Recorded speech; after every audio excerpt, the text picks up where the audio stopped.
Okay, so it's fodder beet harvest day. Let's go and find the fodder beet harvesters, which are around on the farm somewhere.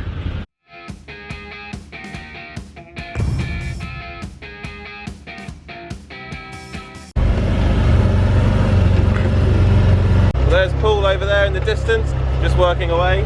So we'll just go to the top of the farm now, and we'll go and find the other sugar beet harvester.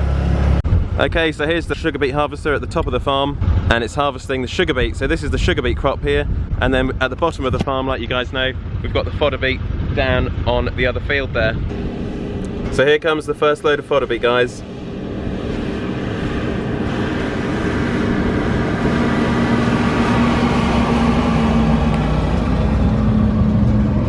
And we'll just follow him back to the farm to see the first load being brought into the fodder beet clamp. Hopefully we don't get stuck. Come on, girl. She was born for this.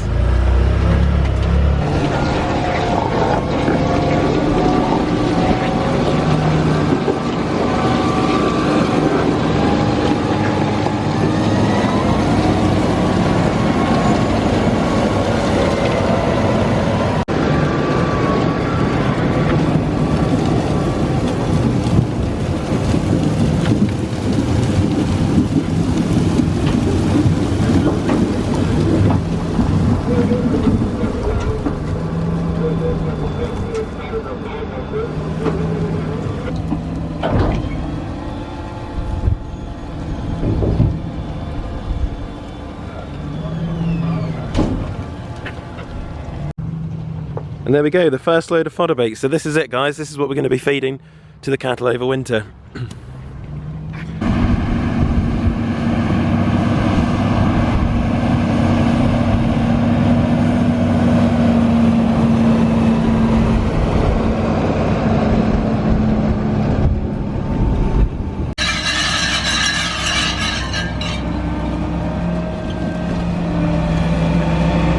Great, I'll go and see Paul.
Paul, who has the sugar beet harvesters here, always harvests the fodder beet so quickly, and that's now a bare piece of ground. We'll just go and have a look at that on the way home. I'm just chilling here now in the Can-Am, just on this lovely Sunday.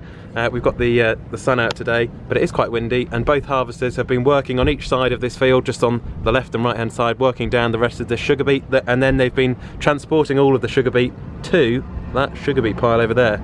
And I think that's a 215 behind me here, just... Oh, yeah, oh no, that's the Fent. There goes the Fent with the Bailey trailer. I think it's a 936. Off he goes to go and get another load, and then there's the 215 just over there with the other Verve harvester.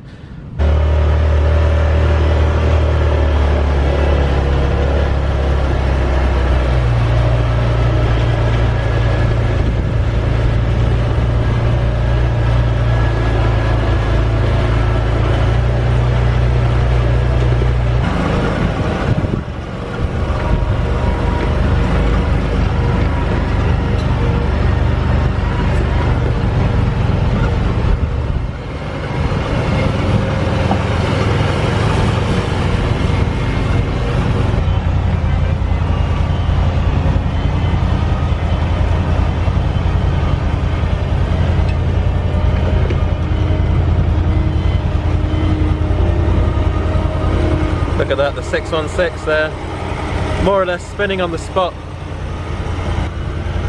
with its double wheels there, just spinning around. That's pretty cool. And then Paul's almost finished unloading the rest of the sugar beet over there.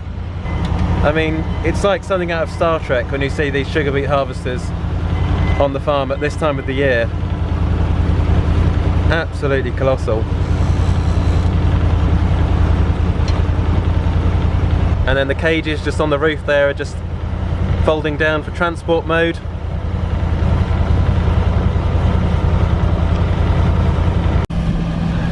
And off they go, off onto the next job. And there we go, harvested. They always harvest it so quickly, and now it's the wind's getting up. It's getting quite windy. And here's the Can-Am. Can-Am's been great actually for following the BEET harvesters around.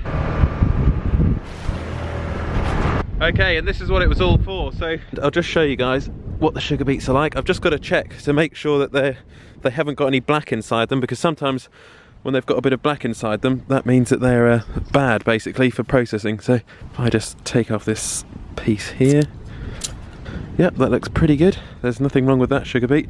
So hopefully the rest of them are just like that. Sometimes if they're badly damaged, the sugar beets, they can get bruised, and also you get diseases and things. But this is not a nice, this is a nice looking beet, this one, and hopefully they're all like this. Just gonna crunchy.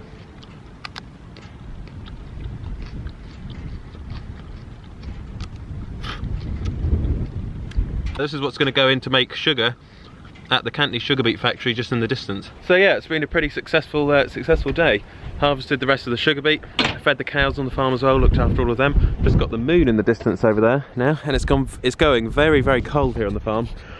It's about 3:30 now, and yeah, it is pretty cold. So yeah, I'm gonna go and get a cup of tea or coffee or something, and then head back to the farm. But I don't know.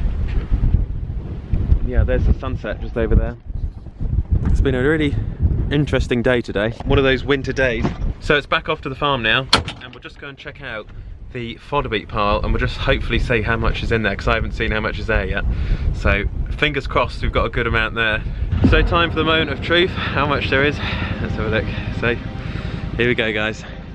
Here is the fodder beet. So not a huge amount in comparison to what we normally have on the farm. Normally I was expecting, to be fair, this clamp to be filled up to the end over here on the acreage which we planted. Unfortunately, the pigeons, they did hammer the crop early on in the year, and also as well there was a very dry spell after drilling, and that is what really slowed the growth down of these fodder beets. So they should have really been twice the size of this actually, the beets themselves. But yeah, like I say, it's just the way it's gone, unfortunately.